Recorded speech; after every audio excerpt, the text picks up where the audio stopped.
This morning in our James Beard Award-winning series that we call The Dish, we're honoring Black History Month. So we're going on the road, taking you to a beloved Georgia restaurant that serves up so much more than traditional Southern cuisine. Pascal's is the name. It's been in business for nearly 80 years. The food is a draw, but the restaurant also played a very important role in the struggle for civil rights. As we celebrate this Black History Month on the very last day of Black History Month, CBS Saturday Morning co-host Michelle Miller met former UN ambassador and civil rights icon Andrew Young at this historic place.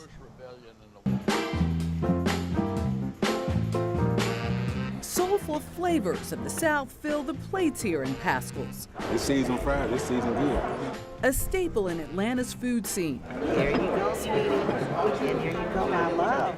The most popular item on the menu, the fried chicken.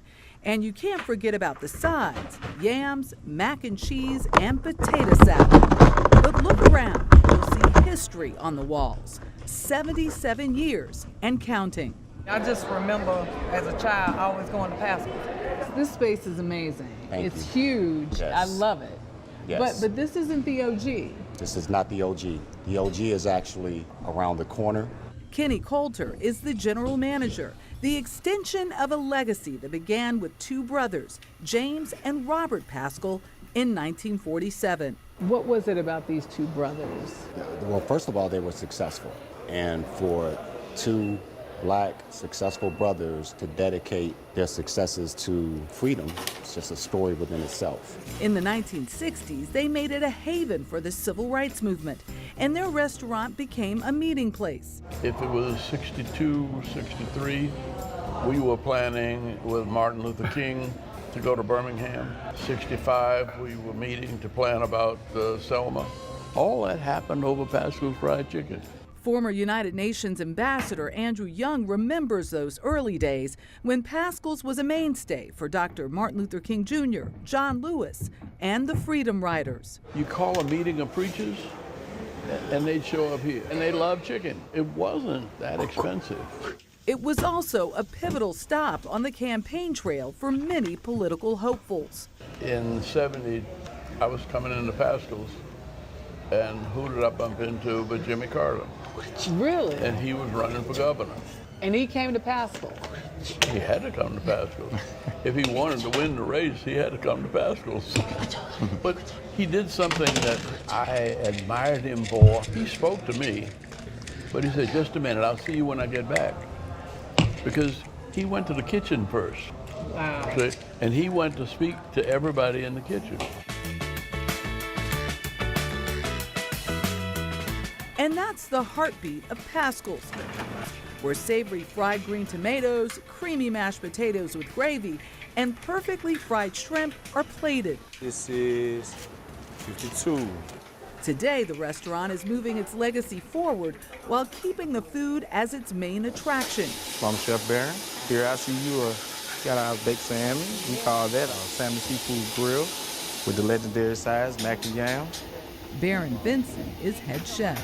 The 1947 is one of the staples here. That's this chicken right here. Yes, ma'am. That is that secret recipe that the two brothers have been doing since 1947. That chicken, as you can see, cutting through it, it's very juicy, it's moist. It's enriched with flavors.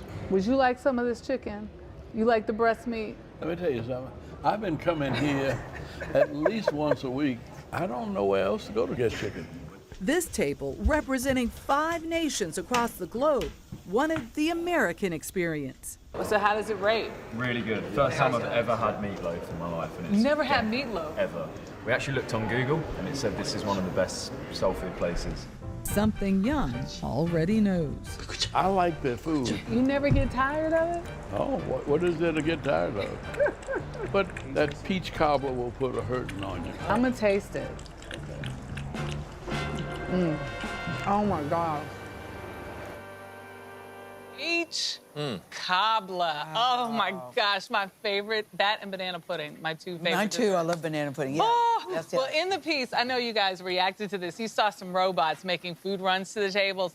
That was my first time actually seeing that. I know it's kind of a thing in some restaurants, but The general manager says the restaurant struggled with staffing right after reopening from the pandemic, and they decided to get those 2 robots to replace some 4 positions because they just couldn't fill the positions with people. I still want the people back, but let me tell you, looking at that food, I wanted to lick the screen. That meatloaf? Ooh, meatloaf. I didn't have the meatloaf, but I can vouch for that fried chicken. Yes. Was amazing. The fish on their menu, they have a salmon and a bronzino. Delicious. And it was good to see Andrew Young.